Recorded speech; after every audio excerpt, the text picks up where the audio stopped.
یہ سورہ کہف ہے، اس کی بڑی فضیلت ہے۔ حدیث میں رسول اللہ صلی اللہ علیہ وسلم نے ارشاد فرمایا کہ جو جمعے کے دن سورہ کہف کی تلاوت کرتا ہے اللہ اسے دجال کے فتنے سے محفوظ رکھتے ہیں۔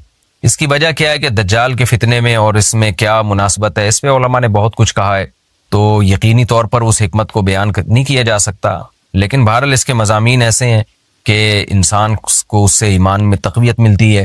اور بڑی بات یہ ہے کہ رسول اللہ صلی اللہ علیہ وسلم نے جب کسی چیز کے بارے میں ہمیں بتا دیا تو پھر ہمیں اس کی حکمت سمجھ میں نہ بھی آئے تو ہمیں بس اس پر ایمان لانا چاہیے۔ تو دجال کے فتنے سے بچنے کے لیے اگر کوئی جمعے کے دن اس کا اہتمام کرتا ہے تو انشاءاللہ اس کو فائدہ ہوگا۔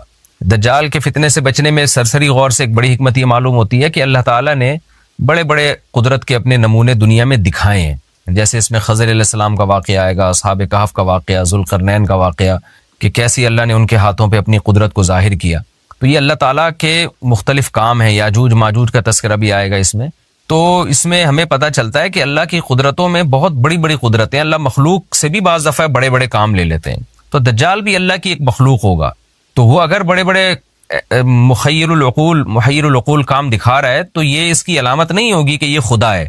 جیسے ذوالقرنین سے اللہ نے بڑا کام لیا تو وہ خدا تھوڑی بن گئے، اور خضر علیہ السلام کے ذریعے اللہ نے مردے کو زندہ ایک جو ہے نا وہ دیوار کو سیدھا کروا دیا اور تختہ جڑوا دیا، اور کچھ انہوں نے اللہ کے بتانے سے غیب کی خبریں بتا دیں، تو اس سے وہ خدا تو نہیں بن گئے۔ اور جو اس طرح اصحاب کہف کئی سو یعنی 300 سال تک غار میں سوتے رہے تو اس سے وہ خدا نہیں بن گئے۔ تو ایسے ہی دجال کے جب ہم محیر العقول واقعات دیکھیں گے تو یہ اس کی علامت نہیں ہے کہ یہ خدا ہے، بلکہ اللہ کی مخلوق ہے۔ تو اللہ تعالیٰ نے جیسے پچھلے پیغمبروں میں ایسے واقعات رونما ہوئے اور مقصد لوگوں کی آزمائش تھا، تو دجال بھی لوگوں کی آزمائش ہی کے لیے آئے گا۔ اور بہت ساری حکمتیں ہیں جو علماء نے بیان کی ہیں۔ اچھا، یہ جو جمعے کے دن سورہ کہف پڑھنے کی فضیلت ہے، تو یہ جمعے کی رات کو اگر کوئی پڑھ لے تو بھی یہ فضیلت حاصل ہو جائے گی، تو کیونکہ روایات میں جمعے کی رات کا بھی تذکرہ ملتا ہے اور جمعے کا بھی تذکرہ ملتا ہے۔ الحمدللہ الذی، تمام تعریفیں اس اللہ کے لیے ہیں، انزل علی عبدہ الکتاب، جس نے اپنے بندے پر کتاب کو نازل کیا، ولم یجعل لہ عوجا، اور اس کتاب میں اس نے کوئی کجی نہیں رکھی۔ یہ قرآن کا کمال ہے، آپ الحمد سے لے کے والناس تک پڑھیں، 2 اور 2 4 کی طرح اس کی آیتیں اور اس کے مضامین سمجھ میں آتے ہیں۔ قرآن کے علاوہ کوئی بھی مذہبی کتاب آپ پڑھ لینا تو آپ کو سمجھ میں نہیں آئے گی کہ یہ کیا کہا جا رہا ہے اس میں، اور وہ باتیں نیچر کو اپیل بھی نہیں کریں گی، اور انسان وسوسوں کا شکار ہو جائے گا اور مصیبت میں پڑ جائے گا۔ لیکن قرآن کے دعوے کتنے واضح ہیں، اور دعووں میں تناقض نہیں ہے۔ قرآن نے کہا خدا ایک ہے، ہر جگہ یہی کہا کہ ایک ہے۔ محمد صلی اللہ علیہ وسلم کو کہا کہ نبی ہیں، بشر ہیں نبی ہیں، تو بشریت کو ثابت کیا قرآن نے۔ جہاں نبی صلی اللہ علیہ وسلم سے اوٹ پٹانگ معجزوں کا مطالبہ کیا گیا تو بتا دیا گیا میں بشر ہوں، ایک ہی دعویٰ رہا ہے مسلسل شروع سے آخر تک، اور آخری نبی ہونے کا جب دعویٰ کیا گیا تو آخری ہی، یہ نہیں کہ پھر قرآن میں اشارے دے دیے ہوں کہ کوئی اور نبی بھی آئے گا۔ تو تناقض نہیں ہے قرآن میں، نماز کو فرض کیا تو نماز فرض ہے۔ تو یہ جتنے مضامین، پھر اخلاقیات کی جو تعلیم دی وہ تعلیم سیم ہے۔ تو یہ ہے کہ عوج نہیں ہے، بالکل نیچر کو اپیل کرنے والی 2 اور 2 4 کی طرح صاف ستھری باتیں ہیں قرآن مجید میں۔ یہ خود قرآن کا ایک بہت بڑا معجزہ ہے۔ آپ کبھی بھی کسی جھوٹے آدمی کو جب سنیں گے نا، اس کی باتوں میں ٹکراؤ بہت ہوگا۔ میں ایک دفعہ تحقیق کر رہا تھا، یہ منکرین حدیث جو ہیں جنہوں نے کہا دعویٰ کیا کہ حدیث حجت نہیں ہے، تو ہمارے شیخ حضرت مفتی رشید احمد صاحب رحمہ اللہ تعالی نے اصل الفتاوی کی 2 جلد میں ان کے خلاف بہت کچھ لکھا ہے۔ تو اس میں ایک بڑی دلچسپ بات یہ تھی کہ جب یہ منکرین حدیث کا جو بانی ہے نا، پرویز نام تھا اس کا، پورا نام اس وقت ذہن میں نہیں ہے، تو اس کی کتابوں سے حضرت نے تناقض نکالا۔ مفتی رشید احمد صاحب رحمۃ اللہ علیہ نے تناقض کیا نکالا؟ ایک جگہ لکھ رہا ہے کہ حدیث حجت نہیں ہے، دوسری جگہ لکھ رہا ہے کہ حدیث حجت تو ہے لیکن جن ذرائع سے ہم تک پہنچی وہ ذرائع حجت نہیں ہے، اور ایک جگہ لکھ رہا ہے کہ حدیث حجت بھی ہے لیکن صرف نبی صلی اللہ علیہ وسلم کے دور تک کے لیے حجت ہے، ہمیشہ کے لیے حجت نہیں ہے۔ تو ایسے کئی تناقض، تو اس میں حضرت نے لکھا کہ اس سے پتہ چلتا ہے کہ یہ بیچارہ خود اس کو پتہ نہیں ہے کہ یہ اس کا دعویٰ کیا ہے، یعنی اس سے صاف واضح ہوتا ہے کہ ان کا مقصد صرف اور صرف ہمیں اسلام سے ہٹانا ہے، اور حدیث کو مشکوک قرار دے کر، کیونکہ زیادہ تر جو قوانین ہمیں اسلام کے ملتے ہیں وہ تو قرآن میں بہت کم ملتے ہیں، وہ تو احادیث میں ملتے ہیں۔ قرآن تو زیادہ تر عقیدے کی بات کرتا ہے، آخرت کے تصور کو ہماری نظروں میں اجاگر کرتا ہے، اخلاقیات سکھاتا ہے، مسائل فقہی مسائل وہ تو زیادہ تر احادیث میں ہے، اسلامی قانون جسے ہم کہتے ہیں۔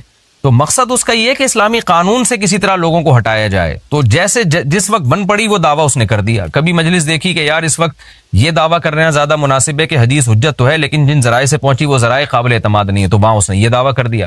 تو جھوٹا آدمی کسی ایک بات پہ ٹکتا نہیں ہے. آپ مرزا غلام احمد قادیانی کے دعووں کو دیکھ لیں, اس کی کتابوں میں کہیں وہ لکھتا ہے کہ میں نبی نہیں ہوں, میں تو امام ہوں, اور کہیں لکھتا ہے کہ میں شروع میں اس نے یہ دعویٰ کیا تھا کہ میں نبی نہیں ہوں, میں امام مہدی ہوں. پھر اس نے دعویٰ کیا میں حضرت وہی عیسیٰ علیہ الصلوۃ والسلام جو مسیح موعود وہ ہوں. اس کی کتابوں میں اتنا ٹکراؤ ہے, وجہ اس کی یہ ہے کہ باطل کا ایک ہدف ہوتا ہے, تو وہ دیکھتا ہے کہ جیسا دیس ویسا بھیس. جیسے اس کا ہدف ہوتا ہے شہرت, دولت, اور یا لوگوں میں پھوٹ ڈالنا یا کوئی منصب حاصل کرنا کسی سے, تو وہ پھر دیکھتا ہے کہ جس وقت جو طریقہ اس کو سوٹیبل لگتا ہے نا وہ وہی طریقہ اختیار کر لیتا ہے. تو ہر باطل میں یہ ہوتا ہے. آج بھی ہم دیکھتے ہیں جو اہل باطل ہوتے ہیں وہ کسی ایک بات پہ ٹکتے نہیں ہیں. ایک تو ہوتا ہے نا انسان سے غلطی سے ایک دعویٰ ہو گیا اس سے رجوع کر لے, وہ ایک الگ چیز ہے, وہ تو ہر انسان سے خطا ہو سکتی ہے. لیکن اہل باطل کے دعووں میں بہت ٹکراؤ ہوتا ہے, وہ کسی ایک بات پہ ٹکتے نہیں ہیں. آج بہت سارے اسکالرز ایسے ہیں کہ آپ جب ان کی تقریریں سنیں گے یا ان کی کتابیں پڑھیں گے تو انہیں بہت ٹکراؤ نظر آئے گا. اسی سے صاف پتہ چل جاتا ہے کہ یہ لوگ اپنے دعوے میں مخلص نہیں ہیں, ان کا مقصد پھوٹ ڈالنا ہے. تو جتنی جو تحریف شدہ آسمانی کتابیں ہیں, یہ جتنے باطل مذاہب ہیں, ان میں بھی آپ کو یہ ٹکراؤ نظر آئے گا. تو قرآن یہ دعویٰ بار بار کرتا ہے کہ اللہ تعالیٰ نے جو کلام اپنے حبیب صلی اللہ علیہ وسلم پہ نازل کیا اس میں آپ کو عوج نظر نہیں آئے گا, کوئی کجی نظر نہیں آئے گی. بہت واضح 2 اور 2 4 کی طرح وہ اپنے دعووں کو دعوے کرتا ہے قرآن مجید, اور اس پر دلائل قائم کرتا ہے. قیماً, اللہ فرماتے ہیں سیدھا سیدھا کلام ہے. لینذر بأسا, تاکہ یہ ڈرا دے. کہ اللہ تو نے اتنا صاف ستھرا کلام نازل کیوں کیا؟ اللہ کہتے ہیں 2 وجہ سے. برے لوگوں کو ڈرانے کے لیے, اچھے لوگوں کو امیدیں دلانے کے لیے, تاکہ برے لوگ برائی سے بچیں اور اچھے لوگوں کو موٹیویشن ملے. یہ دعویٰ بھی قرآن کا کتنا پیارا اور کتنا صاف ستھرا ہے. برائی کو ختم کرنا چاہتا ہے قرآن, اچھائی کو پروموٹ کرنا چاہتا ہے. لینذر باسا شدیدا, ہم نے کیوں نازل کیا؟ تاکہ یہ ڈرا دے شدید عذاب سے, من لدنہ, اللہ کی طرف سے, یعنی اللہ کی طرف سے ڈرا دے. ویبشر المؤمنین, اور ایمان والوں کو خوشخبریاں سنا دے. کون سے ایمان والے؟ الذین یعملون الصالحات, جو اچھے اعمال کرتے ہیں. کیا خوشخبری سنا دے؟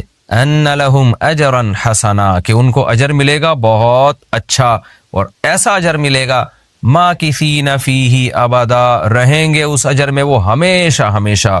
وینذر الذین قالوا, اور تاکہ یہ کلام ڈرا دے ان لوگوں کو, الذین قالوا, جو کہتے ہیں اتخذ اللہ ولدا.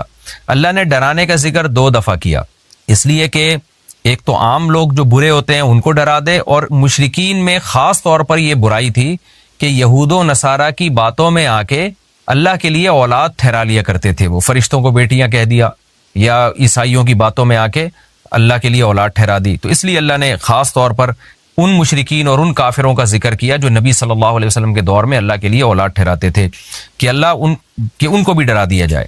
وَيُنذِرَ الَّذِينَ قَالُوا, اور ڈرا دے ان لوگوں کو جو کہتے ہیں اتخذ اللہ ولدا, کہ اللہ نے ٹھہرا لی ہے اولاد. سورہ کہف بھی مکی صورتوں میں سے ہے نا, تو اس میں بھی توحید کا مضمون بہت ہوگا. ما لہم بہ من علم, نہیں ہے ان کے لیے اس دعوے پر کوئی دلیل.